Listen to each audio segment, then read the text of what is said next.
அடுப்புல இருக்குப்பா. அடுப்புல இருக்கா? இடுப்பு அடிச்சு உள்ள வச்சுக்கலாம். ஒழுங்கா ஊதங்கொலையா ஆளோக்கலா? அடுப்புல இருக்கும். அடுப்பு மாப்பிள்ள இருக்க வேதனை தெரியாம எல்லாம் பேசிட்டு இருக்கல. மாப்பிள்ளைய உள்ள விட்டா பூந்து அப்படியே அடிச்சு சுண்ணாம்படி பாருங்க. வேற ஒண்ணு இல்லை. என்னடா உனக்கு பிரச்சனை? வாழு உனக்கு என்னன்னு தெரியும். இவ்வளவுதான பிரச்சனை. பலாப்பழம் போட்டு பார்ப்போம்.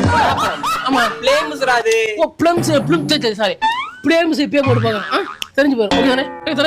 ஓகே மோனிசா எம்முக்கு எம்மு ஓக்கு ஓக்கு ஆப்பி அக்கி அக்கசஸ் ஏ ஒன்று தான் மிச்சது. ஒன்று அப்பல எஸ் மீன்ஸ் சிஸ்டரா? எஸ்னா சிஸ்டர் மட்டும் தானா? ஸ்டெப்பு பொண்டாட்டிலாம் வராதா? வணக்கம் எல்லாரும் எப்படி இருக்கீங்க? நல்லா இருக்கீங்க நம்புறேன். நல்லா இருக்கணும். இதோட ஃபுல் வீடியோ கீழே கொடுத்துருக்கேன். மறக்காம பாருங்க. கண்டிப்பா பிடிக்கும். உங்களோட கமெண்ட் செக்ஷன் என்ன கமெண்ட்ல பண்ணிட்டு போங்க. பாய். நான் அப்பா உதைக்க